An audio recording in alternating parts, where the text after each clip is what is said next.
Gift-based ministry is knowing the personalities, passions, and gifts of your leaders in order to position the right person in the right seat. Now, it's important when we talk about gift-based ministry that you understand in that definition we talk about leaders, and you might think, well, are the people we have involved in ministry actually leaders?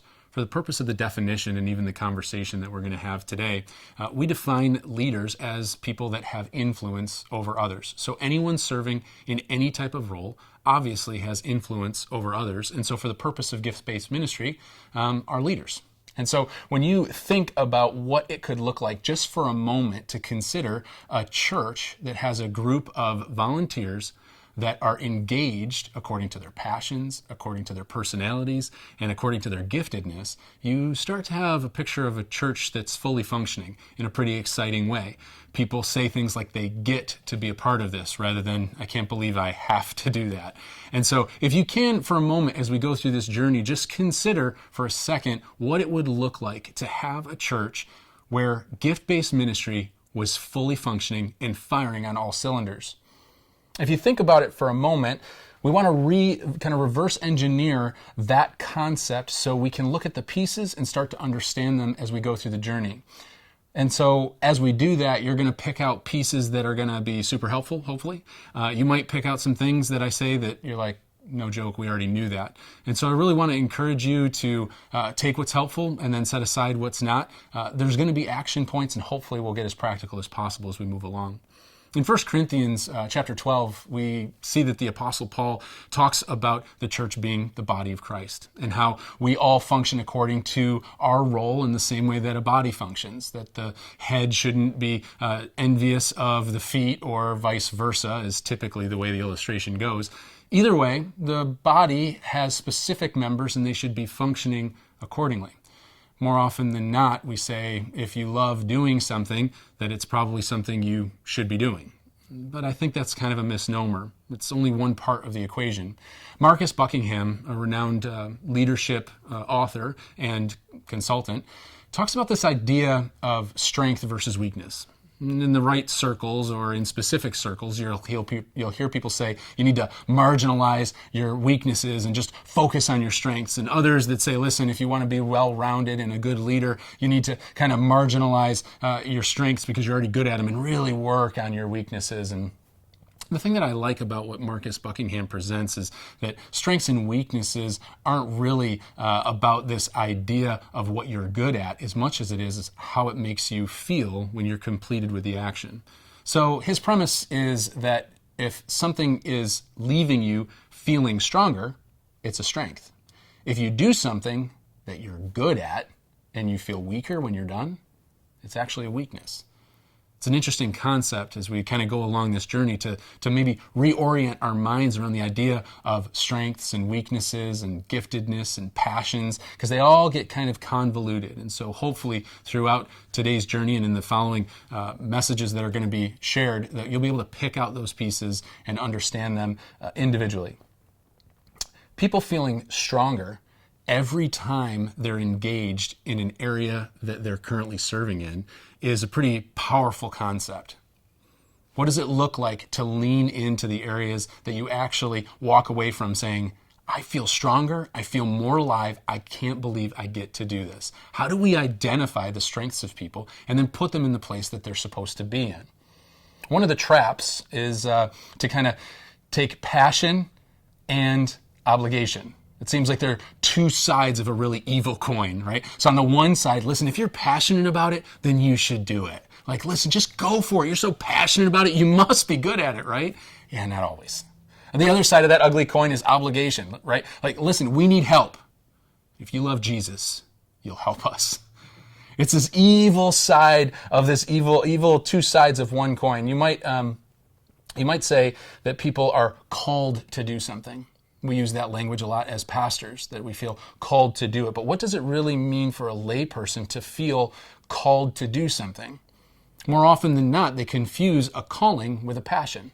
Say, I'm passionate about it, so therefore it must be something God's calling me to do. I have this innate desire to do it. It must be a God thing. But the reality is that's not often the case. And so as they're sitting in the pews or chairs or wherever you find yourself on a Sunday morning and you declare some opportunity or some need, all of a sudden the passion within them arises and they say, you know what, I should do that. And they respond.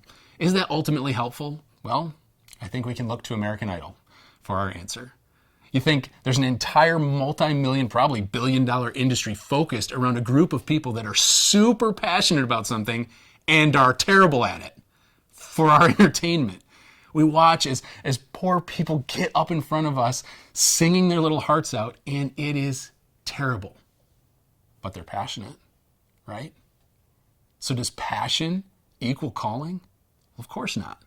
I sit and I watch American Idol and I think, does anyone love them enough to just tell them the truth? They're bad at that. And yet, Sunday after Sunday, all across Christendom, well-meaning pastors challenge people to identify their passion and to just jump in out of obligation. It's a disservice to them. It's a disservice to the church. Do we love them enough to tell them the truth?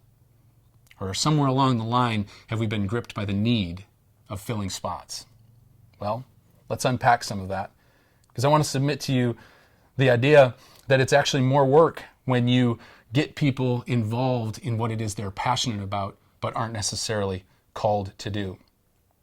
You can't keep them, because as their passion starts to unfold, they realize that maybe they're not getting the accolades or the encouragement that they thought they would in this passion area, and so it starts to wane. The interest starts to wane. All of a sudden, energy and resources that were used to help equip them to do this role are wasted, because suddenly they're no longer interested. The need that ramped them up or the obligation that was communicated soon loses its grip on their life.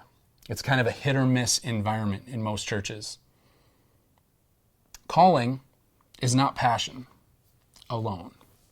I want to submit to the idea that calling is revealed at the intersection where passion meets giftedness. Where you're passionate about something and you're gifted in another area, and where those two intersect are in fact what God has called you to do. It's the way He's wired you.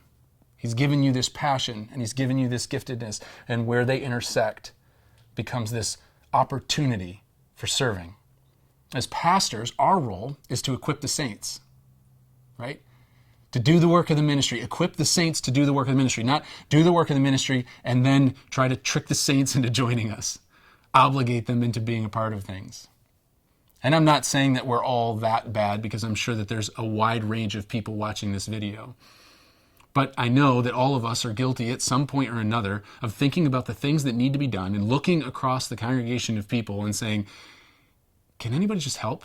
Like, it seems like that person's pretty good at it. Why don't I just ask them? Can I make them help me in some way?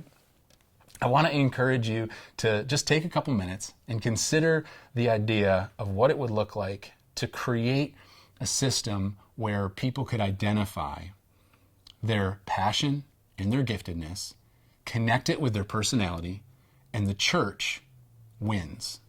Christendom wins. It's an amazing picture of really what the church is intended to be. Passion is only part of the process. And I want to let you know that obligation has no part in the process. You should never be obligating people to serve. We'll talk a little bit about this further in some of the other videos, but when you obligate and pressure people to serve, everyone loses every time. They, in fact, feel weaker. You get people that are very committed to the church, and you let them know of the need. You say, hey, can you just help out? And they come back to you. I was actually had a front row seat to an environment where a well-meaning pastor encouraged this long-standing member to kind of step up. They were a trustee, and they said, hey, we need someone to do a discipleship class, to teach, and we think you are the guy to do it. After years and years of reaping the benefit of this environment, would you just contribute back to it? It was this compelling, obligatory, manipulative conversation where this amazing man of God said, okay, pastor, I'll do it for you. And he was terrible. He was terrible at teaching. He didn't have a teaching gift. He was phenomenal at the role that he was given as a trustee, but didn't have a teaching gift. When he came into the pastor's office, he said, listen, I'm really bad at this. It makes me tired. It stresses me out. And I can't do it, Pastor. I'm sorry. I'm letting you down. And so he feels devastated. And the pastor looks at him and says, you can do this, brother. Sometimes ministry is difficult. And he just starts to encourage and obligate and manipulate. And so the guy takes his stuff and leaves to do a couple more weeks, only to feel like a complete failure. Feeling so much like a failure, in fact, that he goes back to the pastor and says he's not sure that he can even serve as a trustee in the church anymore, that he just doesn't have the bandwidth. And there's this rift in relationship. And the story's rather depressing, but I think it's a story that happens often, all too often, in churches, where well-meaning pastors encourage really committed people to put more effort into the game, and they obligate themselves into a role that makes them feel weaker. And I think it's honestly a detriment to the kingdom. It's not anything that we want to do or that we set out to do, but it's something that we have to be aware of.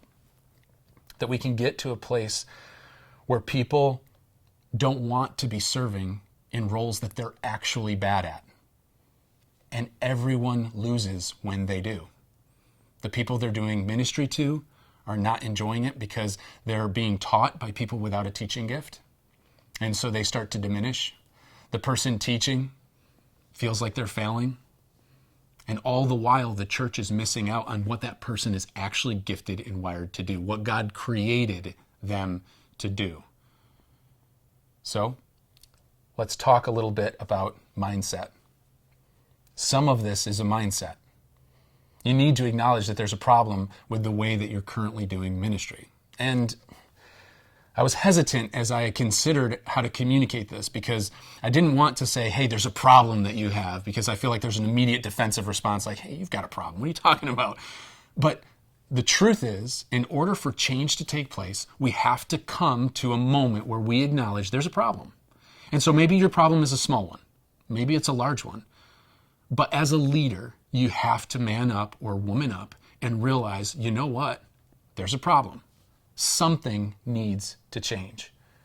When we acknowledge that there's a problem, we're willing to bring about change. And so let's talk a little bit about solutions. I'm going to talk about language. I'm going to talk about resources and systems. I know that there's an entire video set on systems, but we can't really talk about gift-based ministry without engaging into the system that's necessary. And as is typical with any healthy church, all these health qualities are interwoven with one another. You'll see connecting points throughout.